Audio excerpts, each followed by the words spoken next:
He spotted Tully when the man arrived home. One of the two bodyguards along with him had driven an old white Cadillac Eldorado. It was the type with the exaggerated tail fins and was a convertible. Tully sat in the back alone. His blonde dreadlocks were easy to see with the roof lowered. The car was parked in the driveway, and the three men got out and raised the roof back into position. The bodyguards were black, in their early 20s, and as large as refrigerators. Given their resemblance to one another, they were likely brothers or cousins. The bulge of the weapons they carried on their hips were easy to make out beneath the shirts they wore. That wasn't surprising. As huge as they were, it would be tough to find shirts that would be baggy on them. Tanner watched addicts come and go from the house. They were stopped on the porch by one of the thugs before being allowed to enter. The other thug stayed inside with Tully while drugs were being sold. Tanner left his car after two teen girls had come and gone from the house. He was wearing jeans, a black T-shirt, and a pair of sunglasses. The brute on the porch held up a massive hand when Tanner reached the top step of the porch. He was looking at Tanner with squinted eyes. "I ain't seen you before." Tanner moved past the outstretched arm and smashed a fist against the guy's throat. The squinted eyes bulged with pain as the man made a choking sound. The heel of a boot slammed against the man's right knee and bent it backwards. That sent the giant to the floor of the porch as he let out a wail of pain. He was so heavy that the porch shook when he fell. After taking away the thug's gun, Tanner leapt over the porch's side railing and headed toward the rear of the house. He wasn't concerned about being spotted because the windows of the home were all covered and had bars on the outside.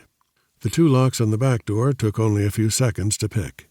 Tanner entered a kitchen and moved past a round table to head toward the front of the house. Tully was standing in the open doorway and looking out at his men. The one who had been inside the house with him was hunched over the man Tanner had punched and kicked. Tully realized someone was coming up behind him only an instant before Tanner slammed an elbow against the side of his head. The blow sent Tully stumbling backwards. Tanner ignored him, kept moving, and delivered a vicious kick to the face of the second bodyguard. The man went off balance and tumbled down the porch steps. He was attempting to rise to his hands and knees with blood dripping from his broken nose when Tanner kicked him again, then once more, and the brute rolled onto his back and fought to remain conscious. A fourth kick to the head, and the fight was lost.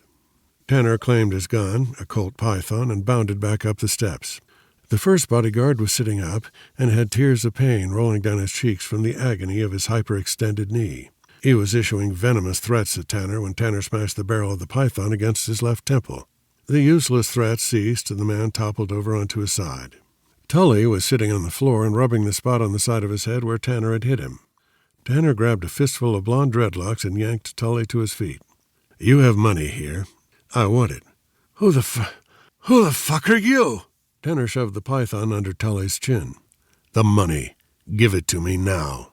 It's in the bedroom. It's cool, okay? You don't have to use that gun."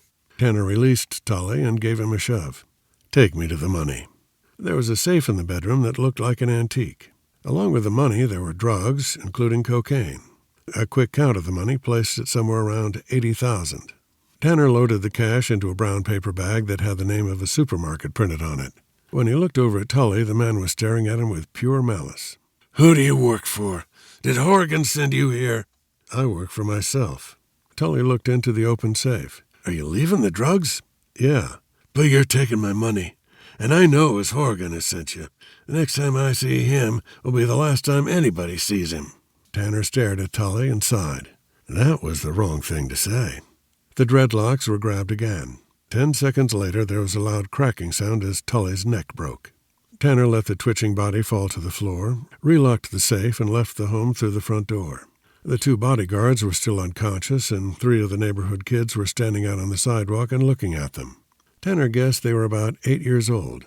One of the boys pointed at him. "That's the guy. He kicked their asses." Tanner moved past the kids and walked back to his car. He had only left it a few minutes earlier.